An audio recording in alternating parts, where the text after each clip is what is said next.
Blonde pour Brune vous emmène à la rencontre d'Aria, chanteuse et professeure de yoga. Bonjour, comment ça va les filles? Je suis trop contente d'être là. Vous êtes des petits rayons de soleil toutes les deux. Merci. Tu es professeure de yoga, mais pas que. Tu as coaché de nombreuses célébrités et tu vas sortir un nouvel album, Love is the Answer. Pour ceux qui parlent pas anglais, c'est donc l'amour, c'est la réponse à tout. D'accord. Justement, dans ta musique, comment est-ce que tu arrives à faire le lien entre ta pratique du yoga et la musique que tu crées?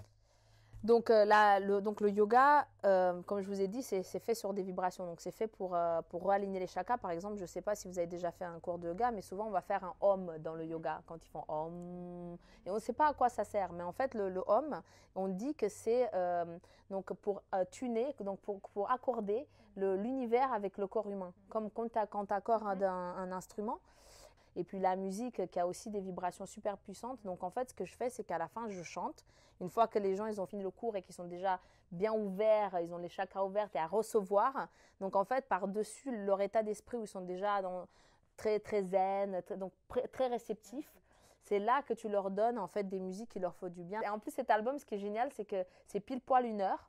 Ouais. Donc en fait, tu peux juste le mettre chez toi et tu sais que tu auras 1 heure pour faire ta séance de yoga. Je ne sais pas si vous avez écouté le premier qui est sorti. Si, le premier. Om Masato, qui est très guerrier, donc c'est l'appel aux énergies, à la force, un peu à la guerre. Allez-y, vous êtes des warriors, rien ne peut vous arrêter.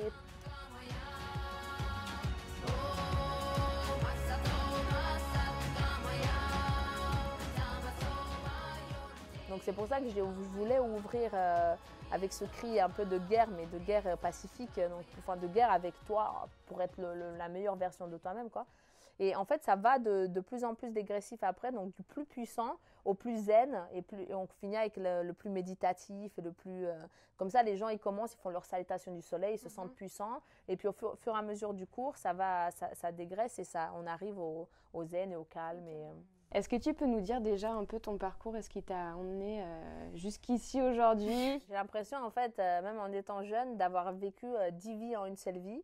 Mais le yoga, en fait, ça a toujours été mon fil conducteur. Moi, je suis artiste à la base, donc j'étais danseuse au Crazy Horse. J'ai commencé à 17 ans.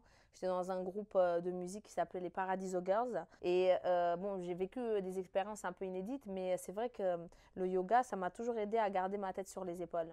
Parce que le problème que dans le milieu artistique, tu as toujours des hauts et des bas. Hein. C'est toujours, une fois tu es en radio, une fois tu as plein d'amis, après on t'aime plus, tu n'es plus en radio. Enfin, c'est très aléatoire. Hein. Tu vas un peu avec la vague et tu fais ce que tu peux. Et quand c'est ta passion et que tu ne peux pas faire autrement, bah, t'avances et puis tu te dis, bon, bah, voilà, je mets mon âme devant tout le monde et puis on verra bien ce que ça va donner.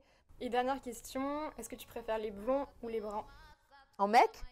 Mince, je vais être obligée de dire les blonds parce qu'en fait, j'étais en Australie l'année dernière et les surfeurs blonds, je dois dire... Aïe, aïe, aïe. Aïe, aïe, aïe. Je passais des journées comme ça à regarder, genre, alors que j'aime même pas trop le surf, mais j'étais là, mais en fait, j'aime bien le surf maintenant. Mais j'aime bien les blonds, voilà. On va dire ça, allez. Désolée, hein. J'ai choisi ta sœur. Merci beaucoup. Merci les filles. Merci Aria. Namasté. Blonde pour Brune, le média connecté.